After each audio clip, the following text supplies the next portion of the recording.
আমাদের দিকে একটু দৃষ্টিপাত করুন।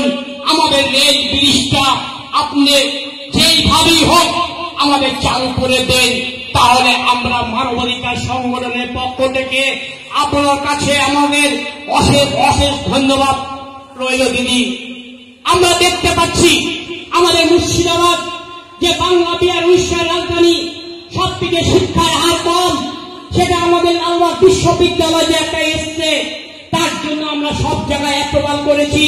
মানবাধিকার সংগঠনের পক্ষ থেকে আমরা দিদিকে বার্তা দিতে চাই, দিদি ভাই, আমাদের মুর্শিদাবাদ শহরে মানুষ শিক্ষিত হার কম। আমাদের যদি লালবাগে বিশ্ববিদ্যালয়টা হয়, আমাদের ছেলে মেয়েরা পড়তে পারবে, পড়ে শিক্ষিত হতে পারবে, ভালো জায়গায় যেতে পারবে, কিছু কর্ম করে খেতে পারবে। দিদি, এটাই আপনার কাছে বার্তা।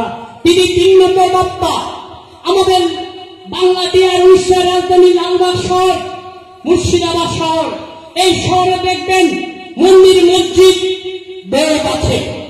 সেই মন্দির মসজিদগুলোর নামে 500 বিঘা 600 বিঘা সম্পত্তি আছে।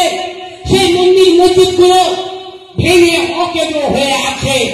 আমরা সেইভাবে সম্মানীয় রাষ্ট্রপতি, সম্মানীয় প্রধানমন্ত্রী, সম্মানীয় চিফ মিনিস্টারের কাছে আমরা প্রদান করেছি। তাই দিদি, আমরা বার্তা দিতে চাই যে 500-600 বিঘা সম্পত্তি মন্দিরের নামে এবং মসজিদের নামে আছে, সেই জমিগুলো ক্রয় করে কিছু আর্থিক উপার্জন করে আমাদের মসজিদগুলো সারানোর ব্যবস্থা করুন।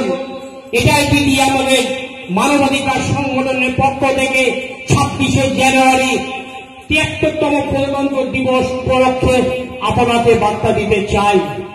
আপনারা দেখছেন যে মানবাধিকার যেখানে সেখানে লঙ্ঘিত হচ্ছে, যেখানে লঙ্ঘিত হবে আমাদেরকে স্মরণ করবেন, আমরা সেখানে ঝাঁপিয়ে পড়বেন। আর যে কোনো ওয়েস্ট বেঙ্গলের মধ্যে, অল ইন্ডিয়ার মধ্যে আপনি যদি কোনো বিপদের জন্য প্রশাসনের কাছে জিডি বা ডায়েরি করতে চান, যে কোনো থানা ওয়েস্ট বেঙ্গলের মধ্যে যদি আপনি জিডি বা ডায়েরি না নেন, সঙ্গে সঙ্গে আমাদের মানবাধিকার সংগঠনের অফিসে ফোন করবে, তারা নিতে বাধ্য। মানুষের অধিকার তারা প্রয়োগ করবে। আবার দেখবেন কিছু কিছু থানায় দেখবেন যদি কেউ রাজনীতিবিদ হয়, তাদের কিন্তু তাদের এগেইনস্টে যদি ডায়েরি হয়, তারা কিন্তু ঘুরিয়ে দেয়, তারা কিন্তু নেয়নি। আমি বলে যাচ্ছি, সর্বভারতীয় সভাপতি দীপক কর বলে যাচ্ছে, যেখানে মানবাধিকার লঙ্ঘিত হবে সেখানে মানবাধিকার মুর্শিদাবাদ জেলা ঝাঁপিয়ে পড়বে। আর যদি জিডি ডায়েরি না নেয়,